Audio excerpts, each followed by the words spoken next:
దేవుని మాట చదువుదాం. సిల్వయ్య గారు దేవుని మాటలు చదువుతారు.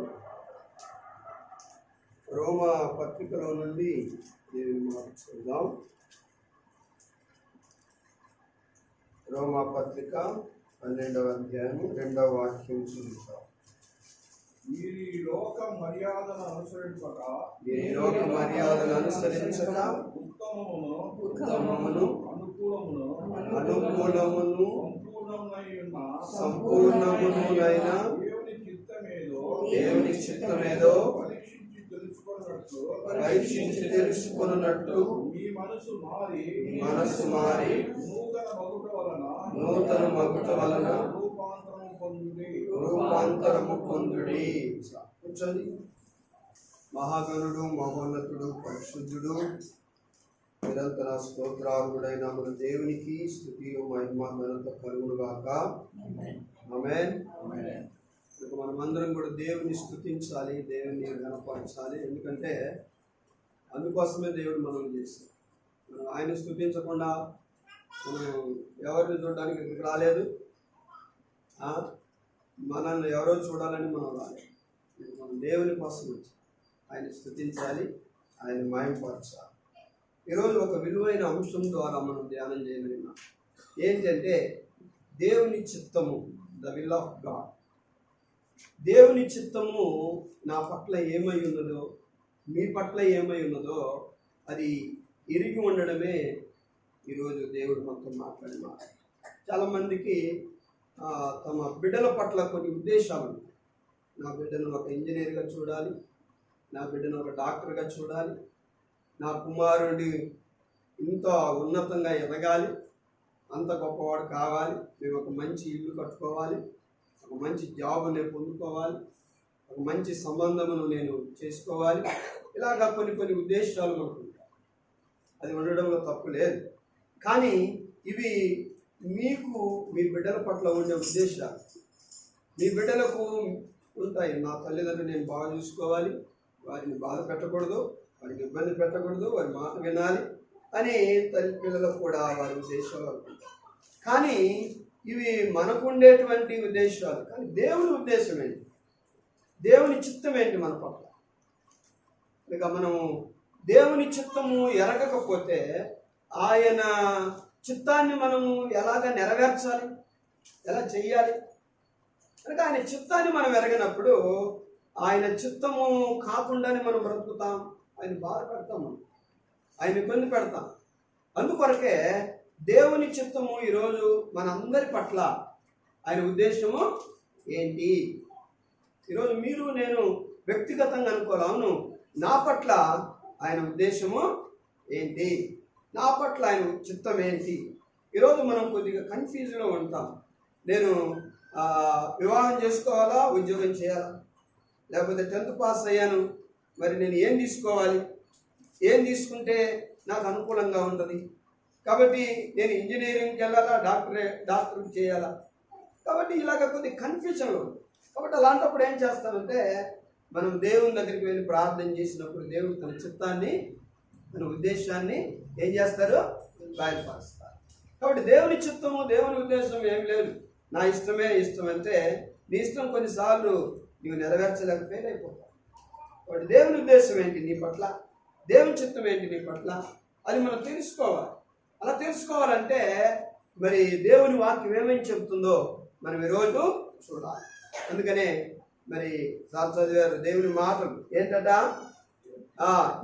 మీరు ఈ లోక మర్యాదను అనుసరింపక, చూడండి వాక్యము, మీరు ఈ లోక మర్యాదను, జ్యోతి చదువుతుంది వాక్యం చూడు,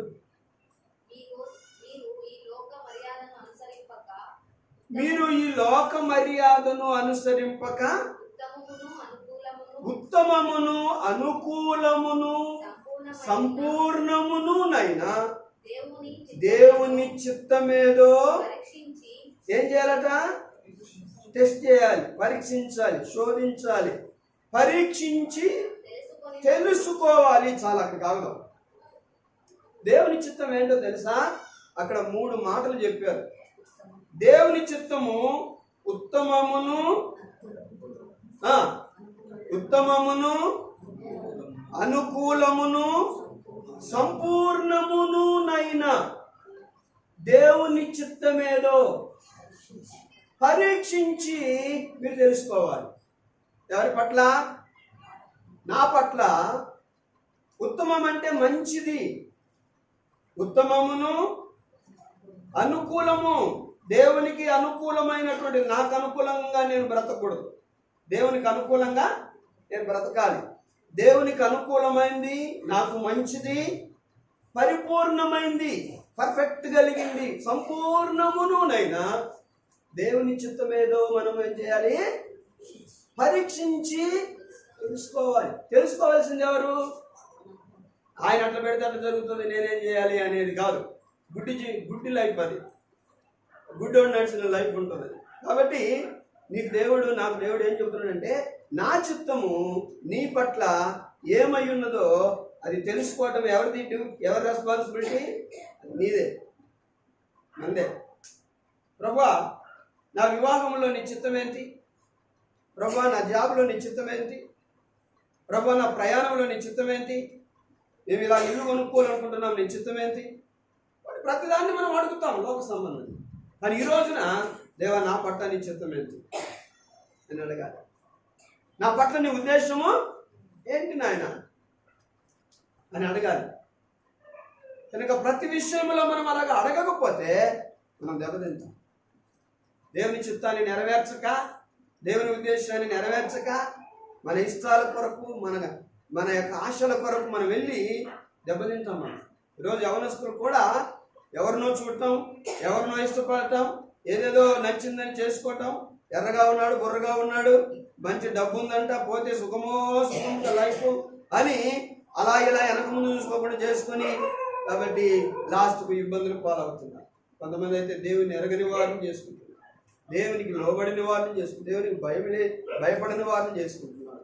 కనుక ఆ కాపురం కాస్త 3 రోజులే మరి ఎడపెడా అయిపోవాలి.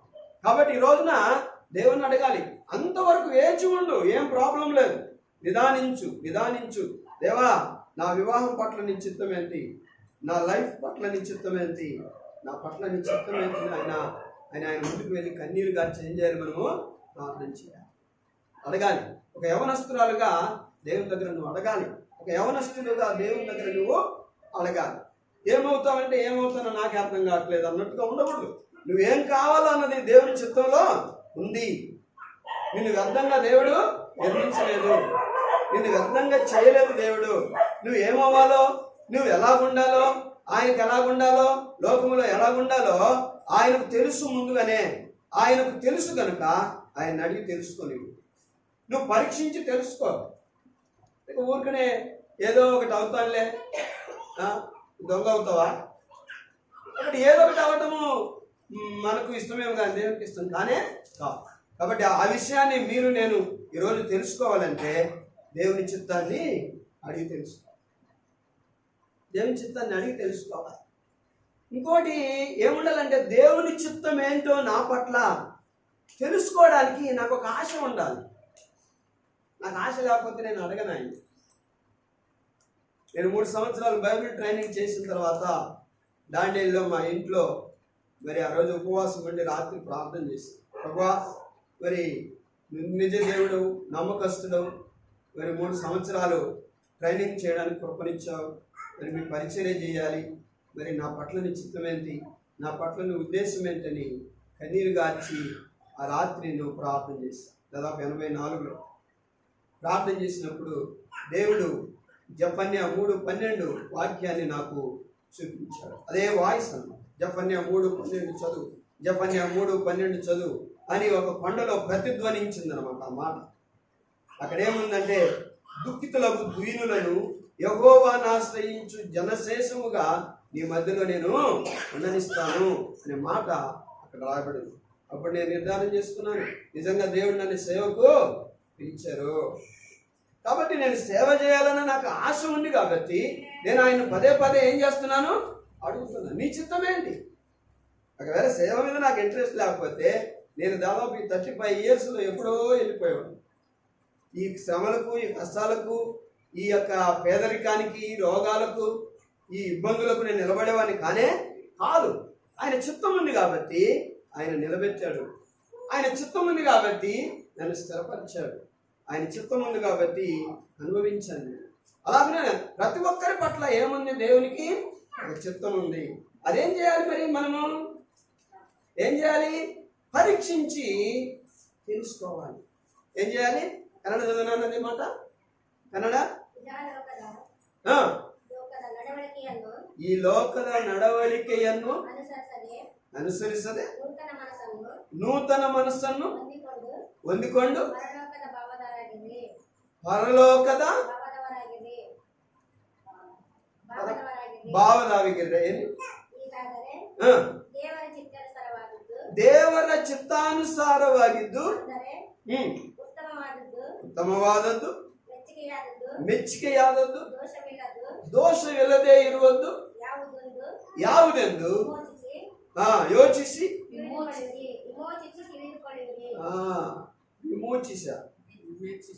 వివేచించి అంటే అర్థం లేదు. ఇంకా వివేకముతో జ్ఞానముతో ఏం చేయాలి? పరీక్షించి తెలుసుకోవాలి. ఏంటి తెలుసుకోవాలి? ఇది అర్థమైతే ముందుకెళ్ళిపోతాం. ఏం తెలుసుకోవాలి? ఏం తెలియట్లేదండి. ఏం తెలుసుకోవాలి? దేవుని చిత్తము ఉత్తమవాదత. ఏం తెలుసుకోవాలి? దేవుని చిత్తము ఎవరి పట్ల? మన పట్ల. ఏమై ఉన్నదో దేవునికి ఒక ఉద్దేశం ఉంది నీ పట్ల. ఆ ఉద్దేశాన్ని, ఆ చిత్తాన్ని నువ్వు తెలుసుకోవాలంటే నీకు ఆశ ఉండాలి. క్లియర్గా ఆయన తెలియజేస్తాడు. ఆయన తెలియజేశాడంటే ఒక సున్న కానీ ఒక పొళ్ళు కానీ నువ్వు అలాగే అవుతావు. కాబట్టి ఆ చిత్తాన్ని నువ్వు తెలుసుకో. చాలా మంది అంటారు, కొంతమంది జ్యోతిషుల దగ్గరికి వెళ్తారు. చూడండి, కొద్దిగా చూడండి, మా అమ్మాయిని చూడండి, మా అబ్బాయిని చూడండి, ఏం చూస్తాడు అంటే నీకు తెలియని ఏదో ఆయన తెలుసు అన్నట్లు అది చెప్తే నువ్వు కొద్దిగా ఉద్రేకపడి సంతోషం, నా రోజులు మంచి రాబోతున్నాయంట, నాకు టర్నింగ్ పాయింట్ రాబోతుందంట, ఓహో నేను పెద్ద పెద్ద ఊర్లోకి వెళ్ళిపోతానంట, ఏదేదో అనుకుంటా. చెప్పినవాడి మాటలు నువ్వు నమ్మటం ఏంటి? కాబట్టి నీ సృష్టికర్త అయిన దేవుడు అంటున్నాడు ఏమని? మీరు దేవుని చిత్తమేదో పరీక్షించి తెలుసుకోవాలి. తెలుసుకునేటువంటి ఆ యొక్క ఏంటి ఆశ, తెలుసుకునేటువంటి ఆ భారము, ఆ బాధ్యత నీకు లేకపోతే నువ్వు ఎప్పుడు అట్లాగుంటావు. కాబట్టి ఆ చిత్తం ఏంటో మనము కన్నీరు గార్చి ప్రతిరోజు ఎంతవరకు తెలుసుకోవాలి? దేవుడు తన చిత్తాన్ని మనకు తెలిపే వరకు మనము ఏం చేయాలి? ప్రార్థన చేస్తూనే ఉండాలి. తెలుసుకునే దానికి ప్రయాసపడుతూనే ఉండాలి. అప్పుడు దేవుడు తన చిత్తాన్ని మనకేం చేస్తారు? తెలియజేస్తారు. ఆ బాధ్యత, ఆ భారం లేకపోతే ఏమైపోతామో నీకే తెలియదు, మీ పిల్లలు ఏమైపోతారో మీకే తెలియదు, మనం అసలు ఎలా ఉంటామో మనకే తెలియదు. అర్థమైంది కదా? ఏంటి ఈరోజు మనం ధ్యానం చేసే మాట? దేవుని చిత్తం మన పట్ల ఏమై ఉన్నది, దేవుని చిత్తం మన పట్ల ఏమై ఉన్నది, అది మనము ఏం చేయాలా? ఎరిగి పరీక్షించి తెలుసుకోవాలి. హెబ్రీ పత్రికలో 13వ అధ్యాయంలో 21వ మాట మనం చూద్దాం. హెబ్రీ పత్రిక 13:21.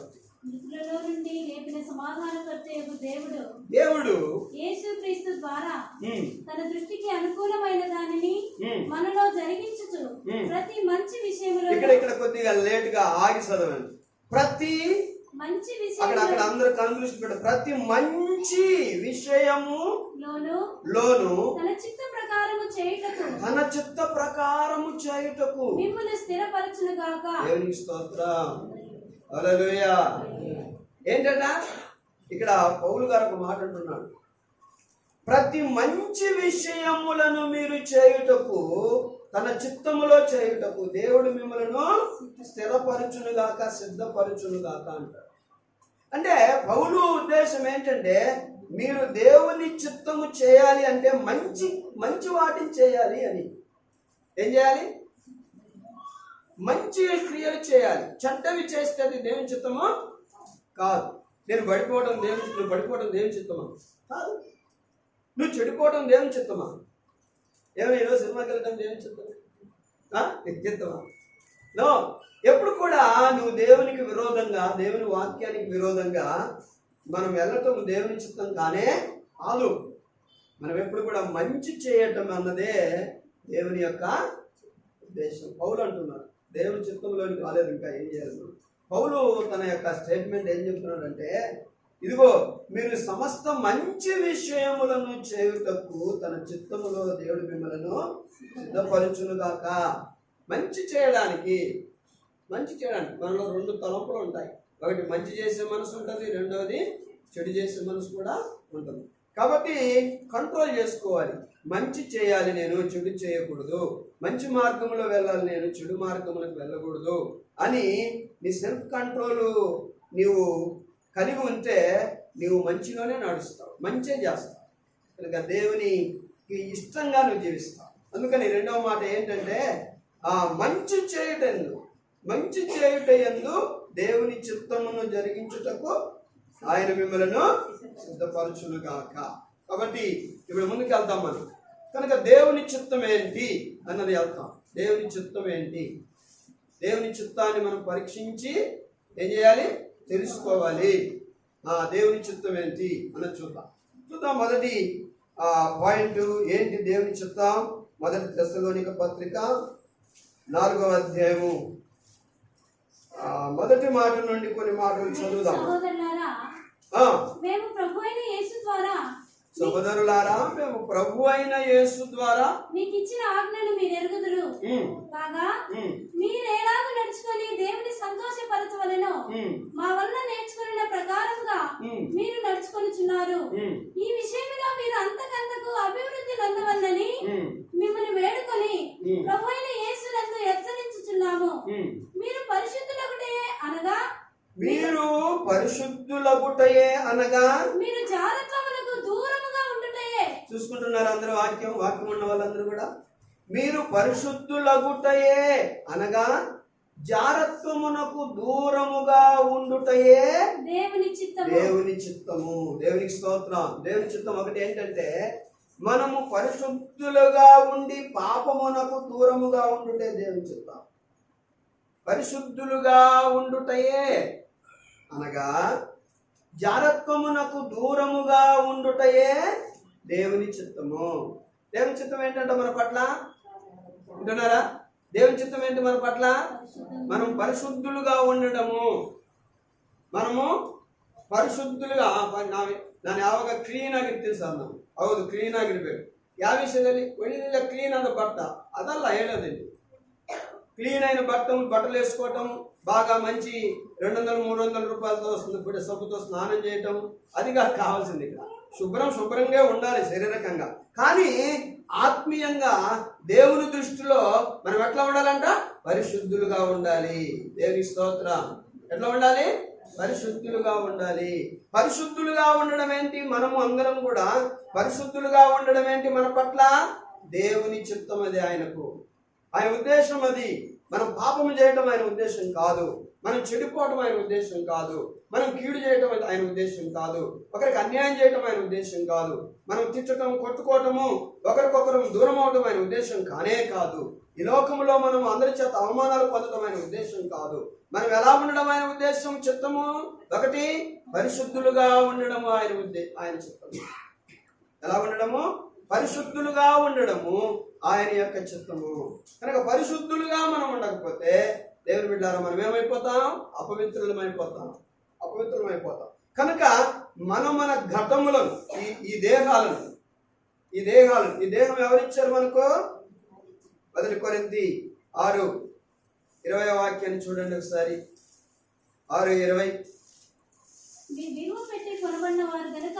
మీరు విలువ పెట్టి కొనబడిన వారు గనుక మీ దేహముతో దేవుని మహిమపరచుడి. మీ దేహము దేవుని వలన మీకు అనుగ్రహింపబడి, మీ దేహము దేవుని వలన మీకు అనుగ్రహించబడి మీలోనున్న పరిశుద్ధాత్మకు ఆలయమై ఉన్నదని మీరు ఎరుగుదురా. 9:20 మనం చూస్తాం. కాబట్టి మీ దేహము దేవుని వలన మీకేం చేయబడింది? ఎవరిచ్చారు ఈ బాడీ? అంతా నేను మా అమ్మలాగే ఉన్నాను. మా అమ్మ ఇచ్చింది బాడీ అంటావా? ఈ దేహం మీ అమ్మగారు ఇచ్చారా, మీ నాన్నగారు ఇచ్చారా? ఎవరిచ్చారు? దేవుడిచ్చారు. ఆదాం బాడీ ఎవరిచ్చారు? ఆదాంకు దేవుడిచ్చారు. దేవుడే ఆ మట్టిని తీసి ఎలాగా ఆయన పోలికలో ఆయన స్వరూపములో చేసి అతని ముక్కులలో తన శ్వాసను ఊదగా నరుడు జీవాత్మ అయ్యాడని స్పష్టంగా దేవుని వాక్యం చెప్తాడు. కాబట్టి మనం దేవుని క్రియేషన్, దేవుని సృష్టి, మనం దేవుని పిల్లలం మనం. కాబట్టి దేవుని పిల్లలమైనటువంటి మనకు దేవుడు ఈ దేహాన్ని ఏం చేశారు? ఇచ్చారు. ఈ దేహాన్ని ఇచ్చింది ఆయన. ఈ దేహం ఎవరిది? మరి దేవుంది. ఈ దేహం దేవుంది. కాబట్టి ఈ దేహాన్ని ఎలా ఉంచుకోవాలంట? పరిశుద్ధంగా ఉంచుకోవాలి. ఈ దేహాన్ని ఎలాగో 3వ వాక్యంలో మనం చూసాం కనుక 1 దశలోనిక 4:3 పరిశుద్ధులుగా ఉండుటయే అనగా జారత్వమునకు దూరముగా ఉండుటయే దేవుని చిత్తం. ఎంతో మంది నీకు తోడవుతుంటారు, ఎంతో మంది నీతో స్నేహం చేయాలనుకుంటారు, ఎంతో మంది నీతో మాట్లాడాలనుకుంటారు, ఎంతో మంది నిన్ను శోధించుతూ ఉంటారు, ఎంతో మంది ఫోన్ ద్వారా నీకు పరిచయం అవుతారు, ఎంతో మంది వాట్సాప్ ద్వారా నీకు పరిచయం అవుతుంటారు, ఫేస్బుక్ ద్వారా నీకు పరిచయం అవుతుంటారు. ఎంతో మంది ఊరికి జస్ట్ అంతే మేము మాట్లాడడం అంతే కానీ మా మధ్య ఏముండదు, ఏమి లేకపోవచ్చు. ఎక్కువగా నువ్వు మాట్లాడావంటే నువ్వు దెబ్బతింటావు. నువ్వు యవనస్తుడా ఏ అమ్మాయితోనైనా ఎక్కువగా మాట్లాడితే నువ్వు పడిపోతావు గ్యారెంటీ. ఎందుకంటే విస్తారమైన మాటలలో దోషం ఉండక మానదు అని వాక్యం చెబుతుంది. నువ్వు ఎక్కువగా ఎవరితోనన్నా మాట్లాడావంటే మీ అమ్మతో మాట్లాడు, నో ప్రాబ్లం. మీ నాన్నతో మాట్లాడు, మీ తమ్ముతో మాట్లాడు, మీ దేవునితో మాట్లాడు, పర్వాలేదు. కానీ అది కాక ఇంకా ఎవరితోనైనా మాట్లాడినట్లయితే నువ్వు పడిపోతావు, తప్పక తొట్టిల్లుతావు. కనుక ఆ పడిపోకుండా ఉండాలంటే ఎక్కువగా మాట్లాడడం కట్ చేసేయాలి. ఎంతవరకు అంతవరకు. నిన్ను చాలా మంది పొగుడుతూ ఉంటారు, నువ్వు చాలా బాగుంటావు, నిన్ను చూస్తుంటే చూడాలనిపిస్తుంది, నీ స్టైల్ చాలా బాగా నాకు నచ్చుతుంది, నీ హెయిర్ స్టైల్ నాకు నచ్చుతుంది. కాబట్టి ఎవరికో నచ్చాలని మనం ఎందుకు డ్రెస్ వేసుకోవాలి? నో, నీ దేవుని దృష్టిలో నువ్వు ఎట్లా ఉండాలి? పరిశుద్ధంగా ఉండాలి. అందుకని దేవుడు అంటాడు, ఇదిగో నా బిడ్డలారా, నా చిత్తం ఏంటో తెలుసా మీ పట్ల? మీరు మొట్టమొదటిగా పరిశుద్ధంగా బ్రతకటమే నాకు ఇష్టము, పరిశుద్ధంగా బ్రతకటమే నాకు ఇష్టము. కనుక మీరు పాపము చేయటము నాకు ఇష్టము లేదు. కనుక పరిశుద్ధంగా ఉండటమే నాకు ఇష్టం, కానీ మీరు పాపము చేయటము నాకు ఇష్టము అనే కాదు అంటారు. కాబట్టి ఈ తెస్సలోనిక పత్రికలో మరి కొంత ముందుకు చదువుదాం. మీలో ప్రతివాడును దేవుని ఎరుగని అన్యజనుల వలె కామాభిలాష ఎందు కాక పరిశుద్ధత ఎందును ఘనత ఎందును తన ఘటమును అంటే తన దేహమును ఎట్లు కాపాడుకొనవలెను. అది ఎరిగి ఉండుటయే దేవుని చిత్తం. కన్నడ చదువునా? కన్నడ చదువు. ఎక్కడి నుంచి? 4 నుండి చదువు. దేవరನ್ನು ಅರಿಯದ అన్య జనಗಳಂತೆ. వింటున్నారా? మన కోసమే వినాలనే చదివేది. మీది కానివ్వండి, టైం అయిపోయింది, 11 వరకు ఉంటాం, తర్వాత చదవచ్చు, అట్లా కాదు. కాబట్టి వినాలి. ఏంటంటే చదువు. దేవుణ్ణి ఎరుగనటువంటి చదువు. ದೇವರನ್ನು ಅರಿಯದ ಅನ್ಯ ಜನಗಳಂತೆ ಕಾಮಾಭಿಲಾಷೆಗೆ ಒಳಪಡದೆ ನಿಮ್ಮಲ್ಲಿ ಪ್ರತಿಯೊಬ್ಬನು ಪವಿತ್ರವಾದ ಮನಸ್ಸಿನಿಂದಲೂ ಘನತೆಯಿಂದಲೂ ಧರ್ಮ ಪತ್ನಿಯನ್ನು ಸಂಪಾದಿಸಿಕೊಳ್ಳಲು ಬೇಕು. ಇದು దేవుని చిత్తం. ఇది దేవుని చిత్తం. నీ విషయములో పరిశుద్ధంగా బ్రతకటము అన్నది ఎవరి ఇష్టము? నువ్వు పాపి అవటము, పడిపోవటము, నీవు దేవుని మాటలకు ఎదురు తిరగటము, దేవుని సన్నిధికి రాకుండా ఉండడము, ప్రార్థన చేయకుండా ఉండడము దేవుని చిత్తం కానే కాదు. నువ్వు పరిశుద్ధంగా బ్రతుకు, ఎక్కడన్నా ఉండు. నువ్వు స్కూల్లో ఉండు, కాలేజీలో ఉండు, యూనివర్సిటీలో ఉండు, జాబ్ చేస్తూ ఉండు, కూలీలు చేస్తూ ఉండు, నువ్వు ఎక్కడన్నా ఉండు, నువ్వు ఒంటరిగా ఉండు, 10 మందిలో ఉండు, ఎవరు లేని స్థలంలో ఉండు, అని నువ్వు పరిశుద్ధుడిగా ఉండాలన్నదే దేవుని యొక్క చిత్తం. అందరు పోయిన తర్వాత నా మూడు వేరేగా చేంజ్ అయిపోతుందండి. ఎవరు లేనప్పుడు ఏమేమో ఆలోచనలు వస్తాయి. దేవుని చిత్తం కాదు సహోదరుడా, సహోదరి. నీ పట్ల ఎవరు లేకపోయినా నువ్వు దేవునికి నమ్మకస్తుడిగా ఉండాలి. నిన్ను నువ్వు పరిశుద్ధంగా ఉంచుకో. కొన్నిసార్లు మన దేహాన్ని అపవిత్రమైన మాటలతో మనం ఏం చేస్తాం? పాపం చేస్తాం. అపవిత్రమైన మాటలు, అపవిత్రమైన చూపులు, అపవిత్రమైన క్రియలు, అపవిత్రమైన ఆలోచనలు మన మనసులోనికి వచ్చినప్పుడు మనము వాటిని చేయడానికి ఆరాటపడతాం, వాటిని నెరవేర్చుకోవడానికి ప్రయాసపడుతుంటాం. ఇదిగో నా కోరికలను, నా ఆశలను తీర్చుకోవాలని నేను పరిగెత్తుతూ ఉన్నప్పుడు నేను పడిపోయిన తర్వాత నేను అపవిత్రునైపోతాను. దేవుని దృష్టి అంటున్నాడు, ఆయన హెచ్చరిస్తున్నాడు, దేవునిని ఎరుగని వారు అలాగా చేస్తారు. అనగా అక్కడ ఏమన్నా దేవుని ఎరుగని అన్యజనుల వలె కామాభిలాషయందు కాక పరిశుద్ధత యందు ఘనత యందు తమ తమ ఘటమునెట్లు కాపాడుకొనవలెను. అది ఎరిగి ఉండుటయే దేవుని చిత్తం. తన ఘటమును ఎట్లు కాపాడుకోవాలో అది ఎరిగి ఉండుటయే నేను చెప్పాను. నాకు ఎవరు లేరు, అందుకని నేను పడిపోయాను. నేను పడిపోవటం దేవుని చిత్తం కానే కాదు. ఈరోజు ఎవరైనా పడిపోయినట్లయితే, ఈరోజు ఎవరైనా దేవుని ఎరుగని అన్ని జనుల వలె పాపంలో పడిపోయినట్లయితే, దేవునికి విరోధమైనది చేస్తున్నట్లయితే, నువ్వు చాటింగ్ అన్న చేయి, నువ్వు మాట్లాడు, ఏదైనా అపవిత్రమైన కాంటాక్ట్స్ నీకు ఉన్నట్లయితే నువ్వు ఈ రోజు వరకు కూడా నువ్వు దేవుని దృష్టిలో పాపిగానే ఉన్నావు. ఈ రోజు వరకు కూడా నువ్వు పాపివే. అదేంటి, నేను ఎప్పుడో బాప్తిజం నువ్వు బాప్తిజం అప్పుడు తీసుకున్నావు, అప్పుడు బాగానే ఉన్నావు. ఇప్పుడు ఏమవుతున్నావు? ఇప్పుడు పడిపోతున్నావు. కొంతమంది స్త్రీలు రెచ్చగొట్టే వాళ్ళు ఉంటారు, పడగొట్టే వాళ్ళు ఉంటారు. కనుక స్త్రీలు కానీ పురుషులు కానీ ఎవరిని పడగొట్టడానికి, పరిశుద్ధులం అయిన మనము ఒకరిని నిలబెట్టాలే కానీ పరిశుద్ధులమైన మనం ఒకరిని పడగొట్టకూడదు, ఒకరిని చెడగొట్టకూడదు. ఇది మన ఉద్దేశం కానే కాదు. నువ్వు పరిశుద్ధుడవని నటిస్తూ ఒకరిని పడగొడుతున్నావు, ఒకరిని చెడగొడుతున్నావంటే నువ్వు సాతాను సంబంధి, నువ్వు దేవుని బిడ్డవు కానే కాదు. సాతానుడు నీలో ఉండి తన చిత్తాన్ని జరిగించుకుంటున్నాడు. సాతానుడు ఏం చేస్తాడు? పాపం చేయడానికి మనల్ని ఉపయోగించుకుంటాడు. దేవుడు ఏం చేస్తాడు? పరిశుద్ధంగా బ్రతకడానికి మనల్ని ఉపయోగపరుచుకుంటాడు. కాబట్టి ఎవరి ఉద్దేశాన్ని నెరవేరుస్తావో నీ క్రియల వలన తెలియపడుతుంది. నువ్వు మంచి క్రియలు చేస్తే నువ్వు ఎవరి చిత్తాన్ని నెరవేరుస్తున్నావు? దేవుని చిత్తాన్ని నెరవేరుస్తున్నావు. నువ్వు చెడ్డ క్రియలు చేసావంటే ఎవరి చిత్తాన్ని నెరవేరుస్తున్నావు?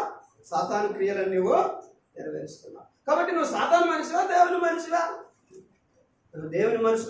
దేవుని మనిషిగా నటిస్తూ నీవు సాతాను క్రియలు చేసావంటే దేవుడు నిన్ను కానీ నన్ను కానీ వదిలిపెట్టాడు. అందుకని ప్రభు చెబుతున్నాడు, మీరు పరిశుద్ధులుగా ఉండడే దేవుని చిత్తం. జనగా జారత్వానికి దూరంగా ఉండండి, పాపానికి దూరంగా మీరు పవిత్రులుగా ఉండండి. ఏది ఏమైనా భూమి ఆకాశం ఏకమైనా పడిపోకుండా దేవుని భయము కలిగి ఉండండి. యేసోబు ఎలాగున్నాడు? ఎవరు లేరు కదా. యేసోబు 39వ అధ్యాయము ఆదికాండం చూడండి, అది మాట చదువుదాం.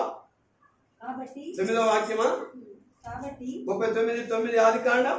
కాబట్టి నేనెట్లు ఇంత ఘోరమైన దుష్కార్యము చేసి మరి కొద్ది పైనుంచదు, నీవు అతని భార్యవైనందున నిన్ను తప్ప మరి దేనిని నాకు అప్పగింపక ఉండలేదు. కాబట్టి నేనెట్లు ఇంత ఘోరమైన దుష్కార్యము చేసి, ఇంట్లో చాలా మంది చూసుకుంటున్నారు, అటు ఇటు మాట్లాడుకుంటున్నారు. నేనెట్లు ఇంత ఘోరమైన దుష్కార్యమును చేసి దేవునికి విరోధంగా పాపము కట్టుకొందునని తన యజమాని భార్యతో అనేను. తన యజమానుని భార్యతో యోసేపుకేమీ ఎవరు లేరు కదా, ఎవరు లేరు. ఆమె మాట ఇంటే ఆ ఇంట్లో ఒక చక్కటి గౌరవం దొరుకుతుంది, ఆ ఇంట్లో చక్కటి ఫుడ్ దొరుకుతుంది, ఆ ఇంట్లో తనకు అన్ని విషయాల్లో ఎంతో మేలు జరుగుతుంది ఇహలోకంగా. కానీ వాటినేటిని కూడా ఆశించలేదు. యోసేపు ఒక బానిసగా కొనబడ్డాడు. ఇస్మాయేలీల చేతిలో నుండి పొతిఫరు వారిని 20 తులముల వెండికి ఏం చేశాడు? కొనుక్కున్నాడు. బానిస, లైఫ్ లాంగ్ తన మాట వినాలి. బానిస, అలాంటి బానిస కొన్నాను కనుక నా బానిస, ఆమెకు బానిసే, తన భర్తకు బానిసే. ఎవరు? చేశాడు. కనుక బానిస ఏం చేయాలి? మా కాళ్ళు నొక్కమంటే నొక్కాలి, మాకు ఆ పని చేయమంటే చేయాలి, ఈ పని చేయమంటే చేయాలి, ఏది చేయమన్నా చేయాలి. అవసరమైతే నేను రమ్మంటే కూడా రాదు. బానిస, నా బానిస, ఏదైనా చేస్తాడు అనుకున్నారు. అందుకనే ఆ పొతిఫరు భార్య, నువ్వు నాకు కావాలి, నువ్వంటే చాలా ఇష్టం నాకు అని అన్నప్పుడు యోసేపు అంటున్నాడు, దేవుని గుర్తు చేసుకున్నాడు. నేను నీ దగ్గర బానిసగా కొనబడినాను, అమ్మబడ్డాను, బానిస పని చేస్తున్నాను, మీరు చెప్పిన పని, కానీ నేను దేవునికి విరోధంగా మాత్రం ఏది చేయను. దేవునికి స్తోత్రాలు. ఒక బానిసగా ఉన్నా సరే దేవుని యొక్క చిత్తములో తన యొక్క దేహాన్ని ఎలా పరిశుద్ధంగా ఉంచుకుంటున్నాడు చూడండి. పాపము తనలోనికి ఎంటర్ కావాలని చూస్తూ ఉంది పొతిఫరు భార్య ద్వారా, తనలోనికి వచ్చేయాలని చూస్తూ ఉంది. తన అందాన్ని మెచ్చుకుంటుంది, తన స్టైల్ని మెచ్చుకుంటుంది. చాలా అందంగా ఉన్నావు, చాలా సుందరంగా ఉన్నావు, చాలా మంచోడు నువ్వు, అలాగా ఇలాగని ఎన్ని రోజుల నుంచి ఆవిడ ట్రై చేస్తూ ఉన్నారు. కాబట్టి ఒక రోజు దొరికాడు, అకస్మాత్తుగా అతను పట్టేస్తుంది. ఇదిగో దీని కొరకు నేను పట్టుకున్నాను అని చెప్తే అతను అంటున్నాడు, నో నో నో నో, నేను నీ దగ్గర బానిస పని చేస్తున్నాను కానీ అన్ని చేస్తానని అనుకోవద్దు. నేను పరలోకపు దేవుని యొక్క కుమారుడు. దేవునికి స్తోత్రం. హల్లెలూయా. మనమందరం కూడా పరలోకపు దేవుని యొక్క పిల్లలము. ఎవడన్నా మనల్ని కదిలించాలంటే వాడు భయపడాలి. ఆ రీతిగా మనం ఏం చేయాలి? బ్రతకాలి.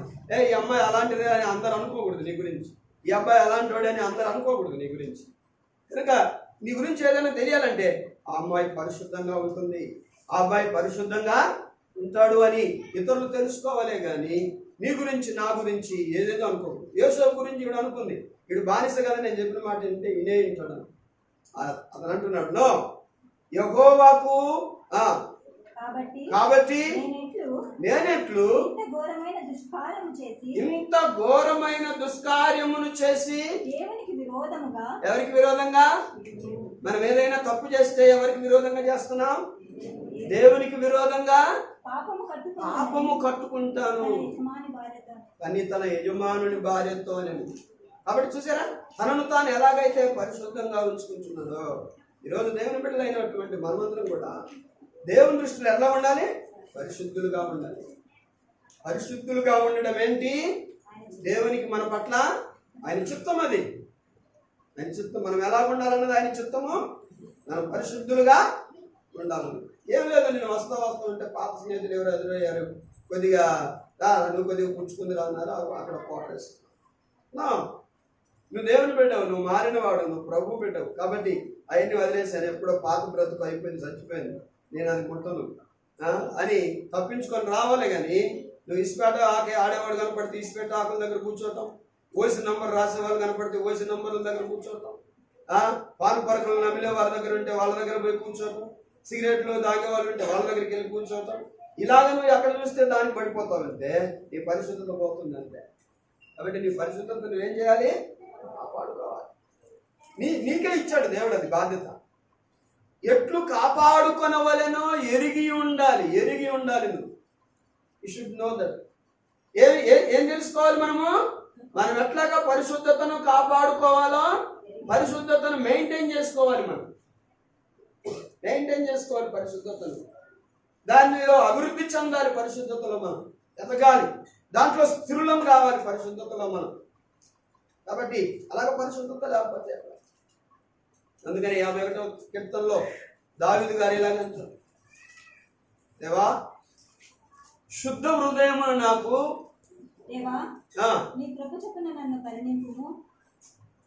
17వ వాక్యము 11 చదువు. నీ సన్నిధిలో నుండి నన్ను త్రోసివేయకుము, పరిశుద్ధాత్మను నా యొద్ద నుండి తీసివేయకుము. నీ రక్షణ ఆనందము నాకు మరలా పుట్టించుము, సమ్మతి గల మనసు కలుగజేసి నన్ను దృఢపరచుము. కాబట్టి నాకు ఏం కావాలి? శుద్ధ హృదయం కావాలి. పైన దోషములన్నింటినీ తుడిచివేయము దేవా నా యందు శుద్ధ హృదయము కలుగజేయుము. వాక్యం 10వ వాక్యంలో, దేవా నా యందు శుద్ధ హృదయము కలుగజేయము, నా అంతరంగములో స్థిరమైన మనస్సు నూతనంగా పుట్టించు. ఏం కోరుకుంటున్నారు దావీదు గారు? నాకు శుద్ధ హృదయం, నేను పరిశుద్ధంగా ఉండాలని ఇష్టపడుతున్నాను, నేను పవిత్రంగా ఉండాలని ఇష్టపడుతున్నాను, నేను నీ దృష్టికి క్లీన్గా ఉండాలని ఇష్టపడుతున్నాను. కాబట్టి నాలో పాపం అన్నది తీసివేయి, కడిగివేయి, శుభ్రం చేయి, హిమము కంటే తెల్లగా నన్ను కడుగు ప్రభు, ఏ దోషం లేకుండా నన్ను కడుగు. నాలో ఎలాంటి హృదయం కావాలి? ప్యూర్ హార్ట్ నాకు, శుద్ధ హృదయమును నాకు అంటున్నా. కాబట్టి దేవుని పిల్లలమైన మనం అందరం కూడా దేవుని చిత్తములో ఎలా ఉండాలన్న ఆయన ఉద్దేశం అంటే పరిశుద్ధులుగా మనం ఉండడమే ఆయన యొక్క చిత్తము. దేవుడు ఈరోజు నీకు నాకు తెలియజేస్తాడు. ఈ రోజు నుంచి నువ్వు బయటకన్నా వెళ్ళు, కాలేజీ కన్నా వెళ్ళు, డ్యూటీకి వెళ్ళు, యూనివర్సిటీ కన్నా వెళ్ళు, కూలి కన్నా వెళ్ళు, మరి ఎక్కడికన్నా వెళ్ళు, నువ్వు ఎలా ఉండాలన్నది దేవుని ఉద్దేశము. పరిశుద్ధంగా ఉండు, పరిశుద్ధంగా ఉండు. ఎవరికి కూడా నీ దేహం మీద అధికారం ఇవ్వద్దు, నీ దేహాన్ని నువ్వు మలినం చేసుకోవద్దు, నువ్వు అపవిత్రం చేసుకోవద్దు, నువ్వు పరిశుద్ధంగా ఉండు. అది దేవుని యొక్క చిత్తం. అందుకనే ఎవరి తన తన ఘటములను ఎట్లు కాపాడుకొనవలెను అది ఎరిగి ఉండుటయే దేవుని చిత్తం. మీ ఘటాలు ఉండు పడిపోతావు, నేను వస్తాను కాపాడుతాను అంటాడా యేసయ్య? రాడా ఆయన, నీవే కాపాడుతావు ఈ దేహాన్ని. నువ్వు పేడలో అడుగు పెట్టినప్పుడు ఏం చేస్తావు? ఎవరన్నా వచ్చి కడుగుతారులేని ఉంటావా? నువ్వు కడుక్కోవా? వెంటనే కడుక్కుంటావు. అలాగనే నేను పాపం అంటున్నప్పుడు కూడా ఏం చేయాలి? నువ్వు కడుక్కోవాలి, ప్రభు దగ్గరికి వెళ్ళాలి, శుద్ధి చేసుకోవాలి. పాపములో ఎదగొద్దు, పరిశుద్ధతలో ఎదుగు. ఈరోజు పాపములో నువ్వు ఎదుగుతూ ఉన్నట్లు నీకు తెలిస్తే, అందుకనే నీకు వచ్చే ప్రతి దీవెన కూడా స్టాప్ అయిపోయింది. ప్రతి దేవుని చిత్తములో నువ్వు పొందుకోవలసి ఎంతో ఉన్నతమైన ఎత్తుకు ఎదగవలసినటువంటి ఆయన ఇచ్చే దీవెనలన్నీ కూడా ఈరోజు స్టాప్ అయిపోయాయి. యోసేపు పరిశుద్ధంగా ఉన్నాడు కనుకనే ఈజిప్టులో ఎవరు లేరా ఇంకా జ్ఞానులు? అందరినీ నెట్టేసేసి ఈజిప్టులో యోసేపును సింహాసనం మీద కూర్చోబెట్టారు. దేవునికి స్తోత్రం. ఈరోజు పరిశుద్ధుడుగా నువ్వు బ్రతుకు, పరిశుద్ధురాలుగా నీకు బ్రతుకు. నువ్వు దేని కొరకు ఎత్తుక్కోకుండా దేవుడు అన్ని కూడా నీకు సప్లై చేస్తాడు. ఏది నీకు కొరత రానివడు దేవుడు. రెండవది ఎఫెసు పత్రికలో మనం చూస్తాం. రెండవ విషయాన్ని, దేవుని చిత్తము మన పట్ల ఏంటి రెండవది అంటే, ఎఫెసీ పత్రిక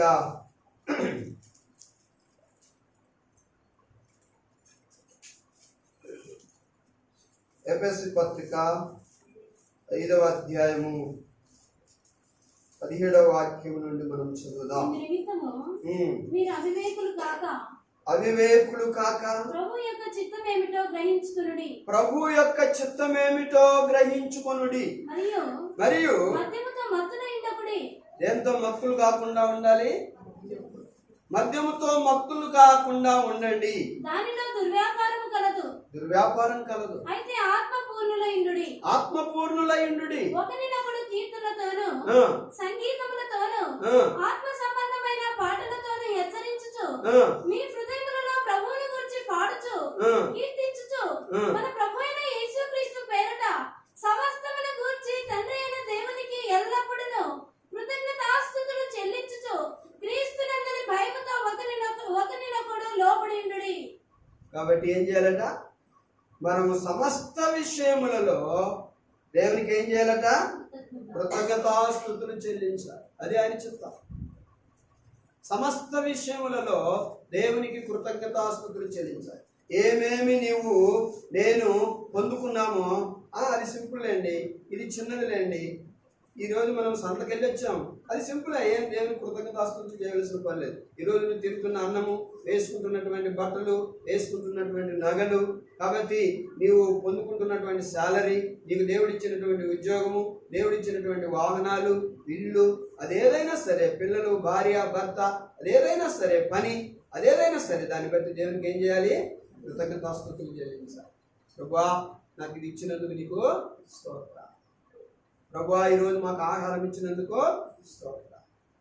ప్రభువా ఈరోజు మాకు ఈ సహాయం చేసినందుకు స్తోత్రం, ఆ సహాయం చేసినందుకు స్తోత్రం అని ప్రతి విషయంలో కూడా దేవునికి కృతజ్ఞతాస్తుతులు చెల్లించటమే ఆయన చిత్తము, ఆయన చిత్తము. కాబట్టి అక్కడ చిత్తం అనే మాట లేదు కదండి, అక్కడ చిత్తం అని ఉందా? పైన ఉంది కదా. కృతజ్ఞతాస్తుతులు చెల్లించటమే ఆయన చిత్తము అన్నమాట ఉందా? ఉందా? 1 తెస్సలోనిక 5లో మనం చూస్తాం. 5వ అధ్యాయము 6వ వాక్యంలో మనం చూస్తాం. ప్రతి విషయమునందును కృతజ్ఞతాస్తుతులు చెల్లించుడి, ఇలాగు చేయుట యేసుక్రీస్తునందు మీ విషయములో దేవుని చిత్తము. మీ విషయములో దేవుని చిత్తం ఏంటి? దేవుని చిత్తం ఏంటి? ఏంటి దేవుని విల్ ఏంటి మన పట్ల?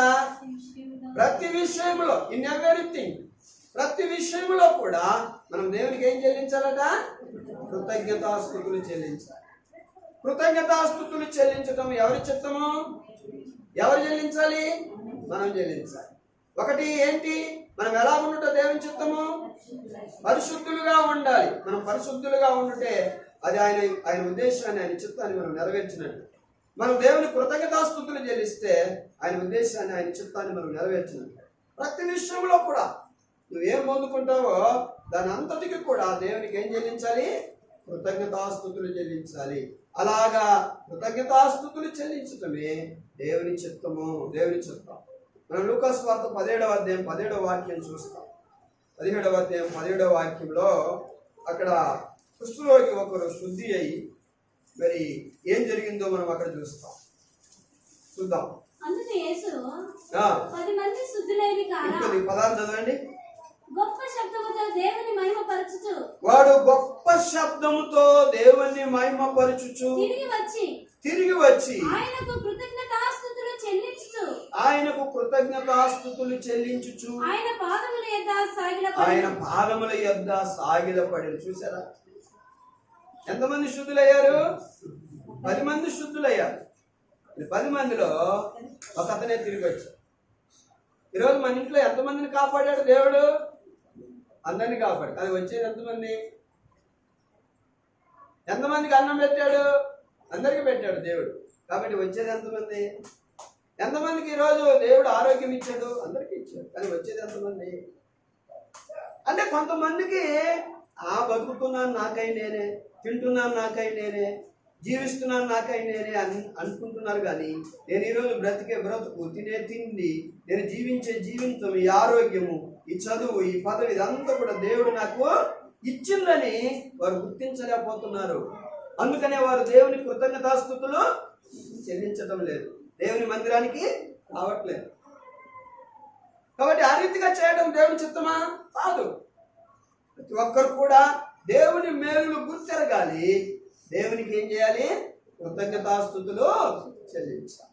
దావీదు భక్తుడు కూడా 103వ కీర్తనలో 1వ వాక్యంలో అంటారు, నా ప్రాణమా యెహోవాను సన్నుతించుము, నా ప్రాణమా యెహోవాను సన్నుతించుము, నా అంతరంగంలో ఉన్న సన్నుతించుము, సన్నుతించుము. ఆయన చేసిన ఉపకారములలో దేనిని మరవకము. ఏది కూడా నువ్వు మరవద్దు, దేని కూడా మర్చిపోవద్దు. సామాన్యమైన విషయం దేవుడు నీకు చేయలేదు, చాలా గొప్ప విషయాలు దేవుడు నీకు చేశాడు.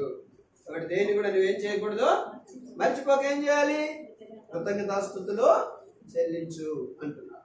కాబట్టి ఈ రోజున దేవుని బిడ్డారా, దేవుని చిత్తం ఏంటంటే 2 విషయాలు చెప్పాను, ఎక్కువ చెప్పొద్దు, మర్చిపోతాం. ఒకటి ఏంటి? మనం పరిశుద్ధంగా బ్రతకటమే దేవుని చిత్తం. నువ్వు మాటల చేత, చూపుల చేత, ఆలోచనల చేత నువ్వు అది ఇది చేసి ఏదో చేసి నీ జీవితాన్ని, నీ దేహాన్ని పాడు చేసుకో. అది దేవుని చిత్తం కానే కాదు, దేవుని చిత్తం కానే కాదు. నువ్వు పరిశుద్ధంగా ఉండడమే దేవుని చిత్తం. రెండవది, ప్రతి విషయంలో కృతజ్ఞతాస్తుతులు దేవునికి ఏం చేయాలి? చెల్లించాలి. అది దేవుని చిత్తం. ప్రతి విషయంలో నువ్వేమైనా కొనుక్కున్నా, ఏమైనా తెచ్చుకున్నా, ఏ విషయంలోనైనా దేవుని కృతజ్ఞతాస్తుతులు చెల్లించు. దేవాన్ని ఇచ్చినందుకు స్తోత్రం, దేవాన్ని కృతజ్ఞతలు అని ప్రభువుకు ప్రతి విషయంలో దేవునికి కృతజ్ఞతాస్తుతులు మనం ఏం చేయాలి? చెల్లించాలి. ఇలా చేస్తే ఏమవుతుంది? ఏంటి లాభం, ఏంటి యూజ్? మనం ఇలాగా దేవుని చిత్తాన్ని ఏమండి, నాకు ఎన్నో చేయాలని ఉంటుందండి, ఎన్నో చూడాలని ఉంటుంది, ఎక్కడెక్కడికో తిరగాలని ఉంటుంది. నేను మనసు కట్టుకొని శరీరాన్ని కంట్రోల్ పెట్టుకొని పరిశుద్ధంగా బ్రతుకుతున్నాను, ప్రతి విషయంలో దేవుని కృతజ్ఞతాస్తుతులు చెల్లిస్తున్నాను. ఏం లాభం అండి? ఏం లాభం లేకపోతే ఎందుకు చేయాలి అసలు? అవునా కదా? ఏదన్నా లాభం ఉందా? ఏం లాభం లేకపోతే చదువుకునేది ఎందుకు? రేపు ఏదైనా మంచి ఉద్యోగం వస్తే సుఖంగా బ్రతుకుతాం. కాబట్టి ప్రతిదీ కూడా ప్రతి ఒక్కరు చేస్తున్నాడండి ఏదో ఒకటి లాభం కోసం. మరి దేవుని చిత్తము మనం జరిగించుతానే ఇంత కష్టపడి మరి ఏం లాభం మనకు? చూద్దాం. మత్తయి సువార్త మొట్టమొదటిది 7వ అధ్యాయము 21వ వాక్యం చదువుదాం. మత్తయి 7:21. ప్రభువా ప్రభువా అని నన్ను పిలుచు ప్రతివాడును పరలోక రాజ్యములో ప్రవేశించరు గాని పరలోకమందున్న నా తండ్రి చిత్త ప్రకారము చేయువాడే ప్రవేశిస్తాడు. ఎక్కడికి? నరకంకా? పరలోకమునకు. ఏంటి ఇప్పుడు మీరు చెప్పండి ఆన్సర్. మనం దేవుని చిత్తమును జరిగిస్తే మనకేమి లాభం? పరలోకం. దేవునికి స్తోత్రం. హల్లెలూయా. పరలోకం అంత ఈజీగా రాదు నీకు. ప్రభు అంటాడు పైన, ఊరికే ఎందుకయ్యా మీరు నా మాటలు వినరు, వినదాని ప్రకారం నడుచుకోరు, మీరు అసలు నాకు లోబడరు, ప్రభువా ప్రభు అని అంటారు ఎందుకు? ఊరికి అనవసరం అనొద్దు నన్ను. మీరు ప్రభువా ప్రభు అని నన్ను పిలుచుతా దేనికి? పరలోకమందున నా తండ్రి చిత్త ప్రకారం చేయకుండా ప్రభువా ప్రభువా అని నన్ను పిలుచువాడు పరలోకమునకు వెళ్ళడు, ప్రవేశించడు. పరలోకమునకు మరి ఎవరు వెళ్తారు? పరలోకమందున్న నా తండ్రి చిత్త ప్రకారము, నా చిత్త ప్రకారం ఎవరైతే చేస్తారో, జీవిస్తారో వాళ్ళకి ఏమిస్తాను? నేను పరలోకం ఇస్తాను. దేవునికి స్తోత్రం. హల్లెలూయా. అంటే ఏంటి బెనిఫిట్, ఏంటి మంచి మేలు అంటే పరలోకం నువ్వు సంపాదించుకుంటావా? మన వల్ల కాదు. పరలోకం సంపాదించుకోవడం మన వల్ల కాదు. ఎవరో ఆంధ్రలో పరలోకానికి టికెట్ అంటే కొన్ని లక్షలు పెట్టి ఇంట్లో వాళ్ళందరికీ తీసుకున్నాడండి. పరలోకానికి టికెట్లు ఎవరు ఇస్తారు? ఇక్కడ ఏమో అమెరికాకు అక్కడికి ఇక్కడికి అనుకున్నారా? పరలోకానికి టికెట్ ఇవ్వాలంటే యేసయ్య ఒక్కడే. దేవునికి స్తోత్రం. ఆయన తప్ప ఇచ్చేవాడు ఎవడు కూడా లేడు. తీసుకొని వెళ్ళాలన్నా ఆయనే మార్గం పరలోకానికి. మరి టికెట్ ఇవ్వాలంటే ఆయన స్వాధీనంలో ఉంది. కాబట్టి ఆయన ద్వారా తప్ప ఎవడు కూడా వెళ్ళదు. కాబట్టి యోహాను సువార్త 14:6లో ఇలాగంటాడు, నేనే మార్గమును సత్యమును జీవమునై ఉన్నాను, నా ద్వారా తప్ప ఎవడును తండ్రి యొద్దకు, తండ్రి ఎక్కడ ఉన్నాడు? పరలోకమందు ఉన్నాడు. కాబట్టి పరలోకమందున్న నా తండ్రి దగ్గరికి ఎవడన్నా రావాలంటే నా ద్వారే రావాలి. I am the way to heaven. నేనే మార్గాన్ని ఎక్కడికి? పరలోకానికి. కాబట్టి నా ద్వారా తప్ప ఎవడు కూడా పరలోకానికి వెళ్ళే ఛాన్స్ లేనే లేదు. కనుక పరలోకానికి ఎవరన్నా వెళ్ళాలి అంటే నా ద్వారానే రావాలి. కాబట్టి యేసయ్య అంటాడు, ప్రభువా ప్రభు అని ఉత్తు మాటలతో నన్ను పిలవద్దు. మనం ఏం చేస్తామంటే ఎప్పుడూ ప్రార్థనకు రావు. ఏదైనా కష్టం వచ్చినప్పుడు 2-3 సార్లు ప్రార్థన చేస్తాం. దేవుడు ఏంటో ఎప్పుడూ వాక్యం వినం. ఏదైనా కష్టం వచ్చినప్పుడు బైబిల్ తీసుకుంటాం. చాలా మందికి ఇంకొక అలవాటు, ఈ బైబిల్ తల కింద పెట్టుకుంటే ఏ యొక్క సాతాను రాదు. అదేం లేదు, వస్తుంది సాతాను. హృదయంలో ఉండాలి, బైబిల్ తల కింద కాదు. కాబట్టి ఈరోజున దేవుని పిల్లలమైనటువంటి మనము ఉన్నతమైన మహోన్నతమైన సదాకాలము శాశ్వతమైనటువంటి ఎండ వడగాలి లేనటువంటి శ్రేష్టమైన పరలోక రాజ్యాన్ని మనం సొంతం చేసుకోవాలంటే ఏం చేయాలి? దేవుని చిత్తాన్ని జరిగించాలి. దేవుని చిత్తాన్ని మనం జరిగించినప్పుడు పరలోక రాజ్యాన్ని దేవుడు మనకు ఇస్తాడు. దేవుని చిత్తాన్ని మనం జరిగించకపోతే పరలోక రాజ్యాన్ని దేవుడు మనకు ఇవ్వడు. మనము అందరం పరలోకం వెళ్ళడానికి వస్తున్నామా? చర్చికి ఊరికే అట్లాగే ఒక వారం రోజులు రావాలనుకున్నానండి, ఒక రోజు చర్చికి వచ్చి పోతాను. ఒక నెల రోజులు రావాలనుకున్నాను, 4 వారాలు వచ్చిపోతాను. లేకపోతే ఒక సంవత్సరం రావాలనుకున్నాను, ఒక 12 నెలలు వచ్చిపోతాను. నేను మాటలు వింటాను, పాటలు వింటాను, అంతేగాని నా మనసు మాత్రం యేసయ్యకి అని వస్తున్నామా? అలాగైతే నీకు దేవుని రాజ్యం లేదు. ఊరికి ఇనిపోయి ఉంటే నీకు దేవుని రాజ్యం లేదు. ఇదిగో నీకు దేవుని రాజ్యం కావాలంటే మారు మనసు పొందాలి, మారు మనసు పొందాలి, పాప క్షమాపణ పొంది ప్రభు అయిన యేసుక్రీస్తు నామములో ఏం చేయాలి? బాప్తిస్మము తీసుకోవాలి. అప్పుడు ప్రభువు నీకేమిస్తాడంటే పరలోక రాజ్యాన్ని ఇస్తాడు. మరి చర్చికి వెళ్ళిన వాళ్ళందరికీ ఇచ్చుకుంటూ పోతే ఎట్లా? నేను ఒకటి అనుకున్నాను, అది జరగాలి, అందుకే చర్చికి వస్తాను అనుకున్నాను. అది జరిగింది అనుకో ఇక రాను నేను టాటా చర్చి. అట్లా అయితే నీకు దేవుని రాజ్యం లేదు. దేవుని రాజ్యం నీకు కావాలంటే నీ దేహాన్ని దేవునికి ఏం చేయాలి? అర్పించాలి. ఆయనకు నీ హృదయంలో గుడి కట్టాలి. ప్రభువా, నీవే నా దైవము, నీవే నా జీవము, నీవే నా ప్రాణము, నిన్ను తప్ప నేను అయ్యా ఎవరిని ఆరాధించగలనేసయ్యా. కాబట్టి నీకు స్తోత్రములు. ఇదిగో నేను మారు మనసు పొందుతాను, నేను పాప క్షమాపణ పొందుతాను, ప్రభువా బాప్తిస్మం తీసుకుంటాను, నీ రాజ్యానికి నేను అర్హుడను అవుతానయ్యా అని మనం ఎప్పుడైతే తీర్మానం చేసుకుంటామో అప్పుడే దేవుడు తన రాజ్యాన్ని నీకు ఇస్తాడు, ఆయన చిత్తం జరిగించినప్పుడు. అందుకని ప్రభు అంటాడు, ప్రభువా ప్రభు అని నన్ను పిలుచువాడు పరలోకమునకు వెళ్ళడు కానీ పరలోకమందున్న నా తండ్రి చిత్త ప్రకారము. మనం చిత్తం జరిగించాం కదా. ఏం జరిగించాం జ్యోతి? మనం చిత్తం పరిశుద్ధులుగా బ్రతికాము, అది ఆయన చిత్తం కదా. ఏం చేసాం? మనం పరిశుద్ధులుగా బ్రతికాం. రెండవది ఇంకోటి ఏంటి శిరీష? ఏంటి అలా చూస్తాం? ఎప్పుడు రెండవది. కాబట్టి ఏంటంట? కృతజ్ఞతాస్తుతులు చెల్లించాలి ప్రతి విషయంలో. ఏం చేయాలి? కొంతమందికి వెళ్ళట్లేదు నా మాట. ఏం చేయాలి? కృతజ్ఞతాస్తుతులు చెల్లించాలి. ప్రతి విషయంలో కృతజ్ఞతాస్తుతులు చెల్లించటం దేవుని యొక్క చిత్తం. రెండవది పరిశుద్ధులుగా బ్రతకటము దేవుని చిత్తం. మనం పరిశుద్ధులుగా బ్రతికాం, కృతజ్ఞతాస్తుతులు చెల్లించాం కనుక ఆయన చిత్తాన్ని మనం ఏం చేశాం? నెరవేర్చాం కాబట్టి ఆయన మనకేమిస్తాడు? పరలోకాన్ని. ఆయన చిత్తం జరిగించకపోతే పరలోకానికి మనం తీసుకెళ్ళడు, ఇవ్వడు. ఆ పరలోకానికి వెళ్ళాలంటే మనం చేసే పనులు ఏంటంటే మారు మనసు పొందాలి, పాపక్షమాపణ పొందాలి. ప్రభు అంటాడు మార్కు సువార్త 1:15 ప్రభు ఈ రీతిగా అంటున్నాడు. మార్కు సువార్త 1:15 కాలము సంపూర్ణమై ఉన్నది, దేవుని రాజ్యము సమీపించి ఉన్నది, మారు మనసు పొంది సువార్తను నమ్ముడని చెప్పుచు ప్రకటించుచు గలిలయకు ఏమంటాడు యేసయ్య? కాలము, టైమ్ ఇస్ ఓవర్, కాలము సంపూర్ణమైనది, దేవుని రాజ్యము సమీపిస్తుంది, వస్తా ఉంది, దగ్గర పడతా ఉంది దేవుని రాజ్యానికి. కాబట్టి ఏం చేయాలంటే మనల్ని ఏదో చేయమంటున్నాడు ఆయన. ఏం చేయాలంటే మనము మారు మనసు పొంది ఇప్పుడు చెప్పుచున్న ఈ వాక్యాన్ని ఏం చేయాలట? నమ్మండి. అప్పుడే మీకు దేవుని రాజ్యము వచ్చిపోతే ఏమేమి ఉపయోగం లేదు, ఆయనకు మనస్సులో స్థలం ఇవ్వాలి, మార్పు చెందాలి, రక్షించబడినప్పుడే దేవుడు. రెండవది బెనిఫిట్ అని నేను చెప్తున్నాను, మేలులో ఆయన చిత్తాన్ని మనం జరిగించినప్పుడు ఒకటి ఏం జరుగుతుంది? ఏమిస్తాడు దేవుడు? ఆ పరలోక రాజ్యాన్ని ఇస్తాడు. రెండవది ఆయన చిత్తాన్ని మనం జరిగించినప్పుడు ప్రభు ఏమిస్తారు అంటే మొదటి యోహాను పత్రిక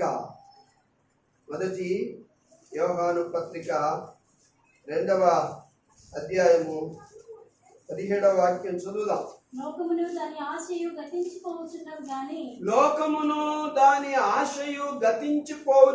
గాని దేవుని చిత్తమును జరిగించువాడు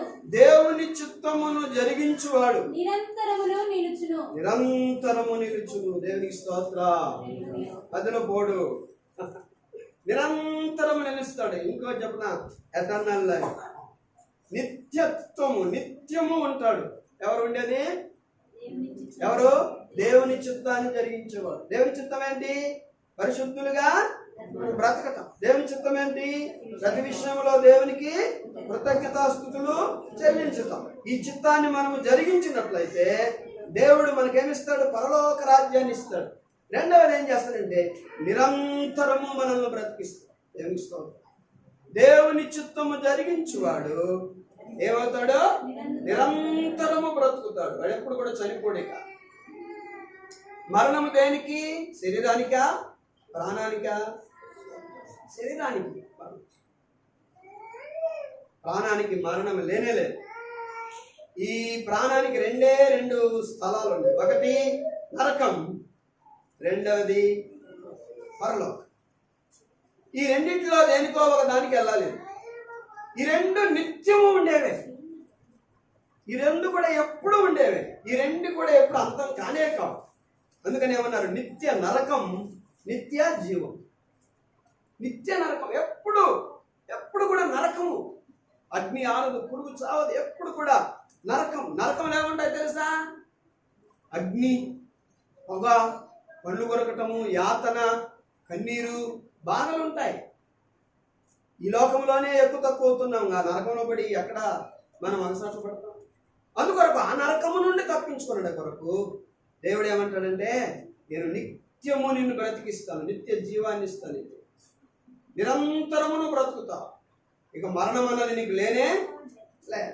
ఎప్పుడు నా చిత్తాన్ని మీరు కనుక రెండు మనం చేయాలి. రెండు దేవుడిస్తాడు. రెండు మనం చేయవలసింది ఏంటి? మనం పరిశుద్ధులుగా ఉండడం మనం జాగ్రత్తగా చేసుకోవాలి. ప్రతి విషయంలో దేవుని కృతజ్ఞతాస్తుతులు చెల్లించడం మనం చేయాలి. దేవుడిచ్చేవి ఏంటంటే పరలోక రాజ్యం ఆయన ఇస్తాడు, నిరంతరం ఆయన మనల్ని బ్రతికిస్తాడు. అలాంటి కృప దేవుడు మనకిచ్చి దీవించును గాక. ఆమేన్.